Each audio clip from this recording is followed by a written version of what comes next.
لک الحمد یا اللہ والصلاة والسلام علیک یا رسول اللہ اما بعد اعوذ باللہ من الشیطان الرجیم بسم اللہ الرحمن الرحیم وَلَقَدْ كَرَّمْنَا بَنِي آدَمَ وَحَمَلْنَاهُمْ فِي الْبَرِّ وَالْبَحْرِ وَرَزَقْنَاهُمْ مِنَ الطَّيِّبَاتِ وَفَضَّلْنَاهُمْ عَلَى كَثِيرٍ مِّمَّنْ خَلَقْنَا تَفْضِيلًا صدق اللہ العظیم۔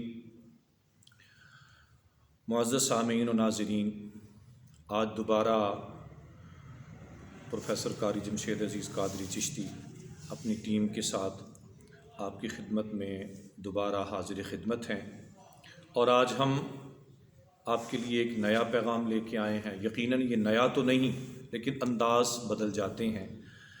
آج کی گفتگو ہم جس ٹاپک پہ کرنے والے ہیں کہ موجودہ حالات میں جب کہ پوری امت مسلمہ، پوری انسانیت پریشانی کا شکار ہے، ایسے حالات میں لاکھوں ایسے لوگ ہوں گے جو بے روزگاری کا شکار ہوئے، اور لاکھوں ہی ایسے لوگ ہوں گے جو ان غریب لوگوں کی یا بے روزگار لوگوں کی امداد کے لیے کوشاں نظر آئے۔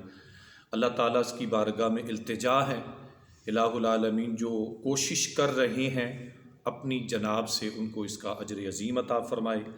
لیکن ایک نقطہ یہاں پر وہ قابل توجہ ہے، وہ یہ ہے کہ جب ہم کسی غریب کی امداد کرتے ہیں، جب کسی غریب کی مدد کو ہم پہنچتے ہیں، اس کا انداز کیا ہونا چاہیے؟ میں دیکھتا ہوں، دائیں بائیں دیکھنے میں آیا ہے، مشاہدے میں یہ بات آئی ہے کہ لوگ 1,000 روپیہ یا 500 روپیہ کسی کی خدمت کرتے ہیں، کسی کی مدد کرتے ہیں، اور یہ نہیں سوچتے کہ ہم 500 دے کے اس انسان کی عزت میں کمی کر رہے ہیں جس انسان کی عزت کو اللہ نے بہت بلند کیا ہے، اور 500 دے کر اس کی ہم ذلت اور تذلیل کر رہے ہوتے ہیں۔ اسی حوالے سے 2-4 باتیں عرض کرنا چاہتا ہوں۔ پہلے قرآن مجید کو دیکھتے ہیں۔ اللہ رب العزت ارشاد فرماتے ہیں وَلَقَدْ كَرَّمْنَا بَنِي آدم، ہم نے بنی آدم کو بڑی عزت سے نوازا ہے، اور وَحَمَلْنَاهُمْ فِي الْبَرِّ وَالْبَحْرِ، ہم نے اس کو خشکی میں سمندروں پر سوار کر دیا ہے، وَرَزَقْنَاهُمْ مِنَ الطَّيِّبَاتِ، اور ہم نے ان کو پاکیزہ رزق دیا ہے، وَفَضَّلْنَاهُمْ عَلَى كَثِيرٍ مِّمَّنْ خَلَقْنَا تَفْضِيلًا۔ اللہ رب العزت ارشاد فرماتے ہیں ہم نے جتنی مخلوقات بنائی ہیں ان میں انسان کو ہم نے سب پر فضیلت بخشی ہے۔ اب اتنی عظمت والا انسان ہو تو ایک انسان دوسرے انسان کی اس طرح تذلیل کرے۔ آئیے ذرا حدیث پاک کا سہارا لیتے ہیں۔ پیارے آقا علیہ السلام بھی انسان کی عظمت اور فضیلت کیسے بیان کرتے ہیں۔ یہ پہلی حدیث پاک میں پیش کرتا ہوں۔ امام بیہقی نے بیہقی شریف میں، امام طبرانی نے طبرانی شریف میں، اور خطیب بغدادی نے اپنی تاریخ میں اس حدیث پاک کو نقل کیا ہے۔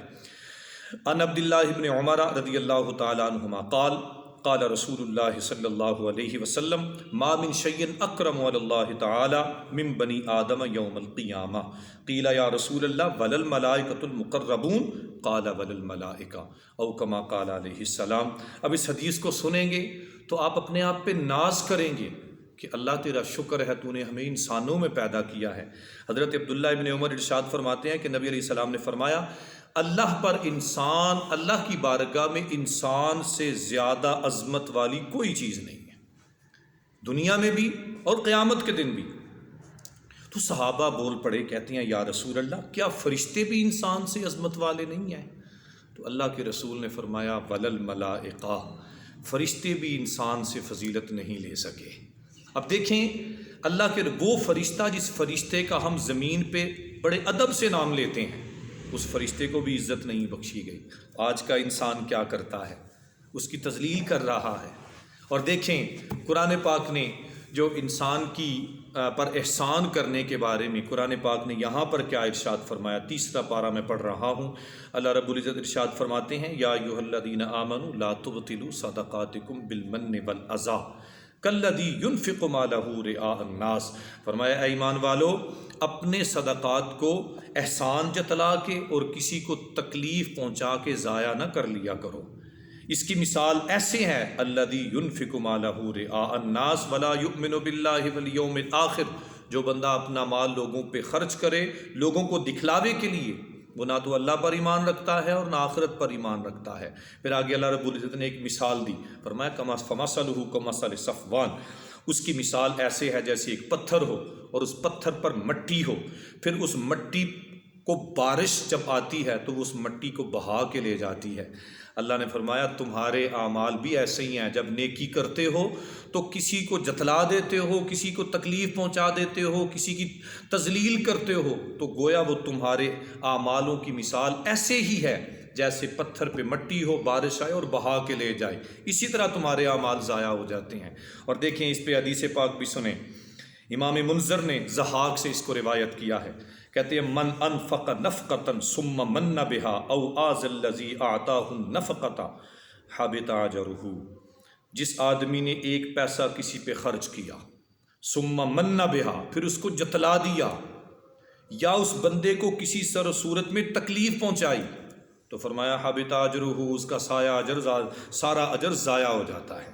اور آگے پھر وہی جو قرآن پاک کی مثال، فضرب اللہ مثلہ کمثل صفوان علیہ تراب، اللہ نے اس کی مثال یوں بیان فرمائی جیسے پتھر ہو، پتھر کے اوپر مٹی ہو، بارش پڑے اور وہ بہا کے لے جائے۔ حضور نے فرمایا جیسے وہ بارش مٹی بہا کے لے جاتی ہے، ایسے ہی تمہارا کسی کو جتلانا، کسی کی تذلیل کرنا، وہ تمہارے اعمال کو بھی، تمہارے اجر کو بھی بہا کے لے جاتا ہے۔ آخری حدیث پاک اس میں کوٹ کروں گا، مصنف ابن ابی شیبہ میں، امام بہقی نے بہقی شریف میں، اور امام حاکم نے، امام احمد ابن حنبل نے مسند امام احمد میں اس حدیث پاک کو نقل کیا ہے۔ عن ابی سعید الخدری رضی اللہ تعالیٰ عنہ، حضرت ابو سعید خدری کہتے ہیں قال رسول اللہ صلی اللہ علیہ وسلم، پیارے آقا نے فرمایا 5 لوگ جنت میں نہیں جائیں گے، لا يدخل الجنہ، 5 لوگ جنت میں نہیں جائیں گے۔ پہلا منان، جو نیکی کر کے جتلانے والا ہے، ایسا بندہ جنت میں نہیں جائے گا۔ پھر فرمایا ولا عاق، نافرمان، جو والدین کا نافرمان ہو وہ بھی جنت میں نہیں جائے گا۔ پھر آگے فرمایا ولا مدمن خمر، کثرت سے شراب پینے والا، شرابی آدمی، وہ بھی جنت میں نہیں جائے گا۔ اور آگے فرمایا ولا مؤمن بسحر، جادو پر ایمان رکھنے والا کہ بس جو جادو کر سکتا ہے وہ کر سکتا ہے، جادو کے علاوہ کوئی چیز نہیں ہے، اس طرح کا ایمان جادو کے بارے میں رکھنا، فرمایا یہ بھی۔ اور آگے فرمایا ولا کاہن، نجومی، جو علم نجوم کو لے کر اسی پر یقین کرے کہ بس یہی سب کچھ ہیں، وہ بھی جنت میں نہیں جائے گا۔ تو میرے بھائیوں، حالات بڑے دیگر گوں ہیں، سخت حالات ہیں۔ میں صبح ایک ویڈیو دیکھ رہا تھا، ایک آدمی 1000 روپیہ دے رہا ہے اور اس پہ کھڑے ہو کے ویڈیو بھی بنوا رہا ہے، اس پہ تصویریں بھی بنا رہا ہے۔ تو جو لوگ وہ 1000 لینے والے ہیں، یقیناً وہ غریب تھے، وہ اپنے منہوں کو ہاتھوں سے چھپائے ہوئے ہیں۔ تو میرے بھائی یہ تذلیل ہے۔ خدا را انسانیت کی خدمت ضرور کریں، لیکن انسانیت کی تذلیل مت کریں۔ حضور نے فرمایا ہے کہ سب سے بہتر ہاتھ وہ ہوتا ہے، دینے والا وہ ہوتا ہے کہ ایک ہاتھ دے دوسرے ہاتھ کو خبر بھی نہ ہو۔ تو اس انداز سے لوگوں کی خدمت کریں۔ دعا ہے اللہ تعالیٰ ہم سب کو عمل کی توفیق عطا فرمائے۔ میں اپنی بات کو اختتام کروں گا اس یقین اور امید کے ساتھ، یقیناً آپ کو ہماری ویڈیو پسند آئے گی، آپ ہمیں فالو بھی کریں، لائک بھی کریں اور ہمیں سبسکرائب بھی کریں۔ اللہ تعالیٰ ہم سب کو دین کی سمجھ عطا فرمائے اور امت مسلمہ کو اس وبائی فتنے سے محفوظ فرمائے۔ آمین بجاہ النبی الکریم۔